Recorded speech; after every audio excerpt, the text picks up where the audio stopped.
Investor asing mempercayakan dana mereka dikelola Indonesia menjadi modal. Hal ini tercermin dari penerimaan penanaman modal asing atau PMA pada kuartal 2 2023 yang mencapai 186,3 triliun rupiah dan angka ini tumbuh 14,2% secara year on year.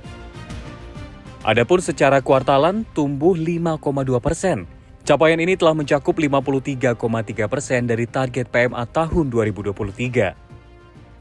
Posisi pertama negara asal PMA pada kuartal 2 2023 adalah Singapura dengan nilai investasi 3,4 miliar dolar Amerika Serikat.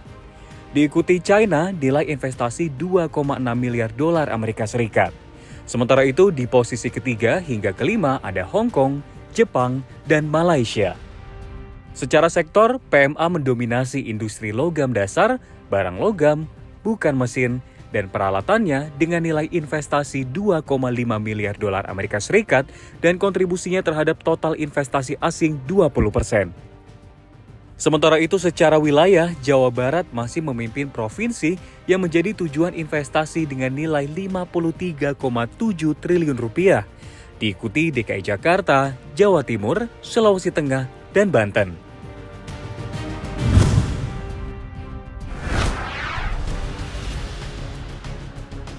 Indonesia resmi mendirikan bursa kripto melalui Badan Pengawas Perdagangan Berjangka Komoditi atau Bapepti per tanggal 17 Juli 2023. Kemudian Bapepti menetapkan PT Clearing Berjangka sebagai penjaminan dan penyelesaian perdagangan pasar fisik aset kripto. Selain itu, Bapepti menetapkan PT Tenet Depository sebagai pengelola tempat penyimpanan aset kripto tertanggal 20 Juli 2023. Sementara itu, transaksi kripto sepanjang tahun ini hingga Juni 2023 terpantau anjlok 68,65% ke angka 66,44 triliun rupiah.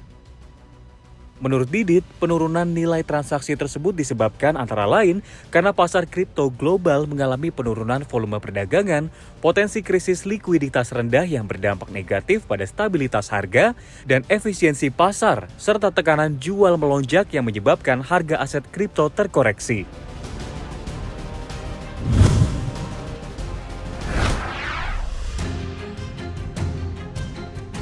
Xinyi Group, salah satu perusahaan terkemuka di China yang bergerak dalam industri kaca dan solar panel yang berlokasi di kota Wuhu, Tiongkok, menjadi salah satu calon investor besar Indonesia.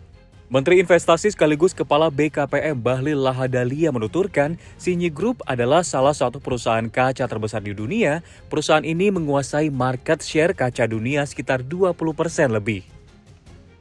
Indonesia, lanjut Bahlil, memiliki bahan baku industri kaca dan solar panel yakni pasir kuarsa atau silika. Bahkan Indonesia merupakan produsen terbesar kedua di dunia.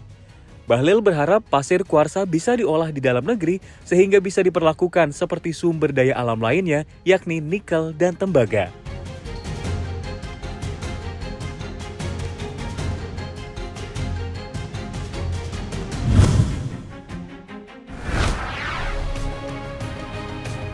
Dewan Pengurus The Pandemic Fund telah menyetujui hibah putaran pertama bagi 37 negara.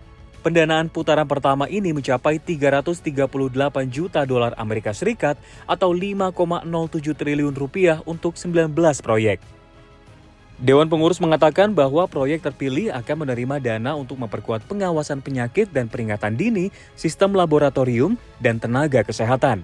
Lebih rinci, dijelaskan sekitar 30% dari hibah yang dialokasikan adalah untuk proyek-proyek di Afrika Sub-Sahara, wilayah dengan permintaan tertinggi untuk hibah Pandemic Fund. Sementara lebih dari 75% proyek berada di negara berpenghasilan rendah dan menengah ke bawah. Proyek-proyek ini disebut melibatkan berbagai entitas pelaksana dan mendukung tujuan Pandemic Fund, yakni memberikan sumber daya tambahan yang berdedikasi untuk pencegahan, kesiapsiagaan, dan tanggapan pandemi, memberi insentif kepada negara-negara untuk meningkatkan investasi, meningkatkan koordinasi di antara mitra, dan berfungsi sebagai platform untuk advokasi.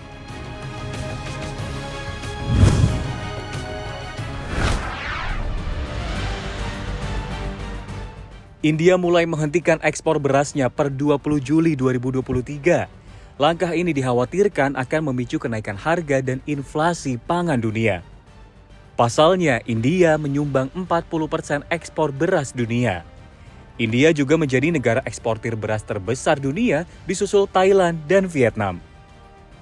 Ekspor beras yang akan dihentikan yakni jenis beras pecah dan non-basmati. Adapun beras jenis pratanak tidak termasuk dalam larangan tersebut. Larangan ini dilakukan setelah harga beras naik 3% dalam sebulan. Gagal panen di sentra-sentra produksi beras seperti Punjab dan Haryana menyebabkan petani harus menanam ulang padi mereka. Selain beras, India juga memperpanjang larangan ekspor gandum serta membatasi ekspor gula tahun ini karena hasil panen tebu turun.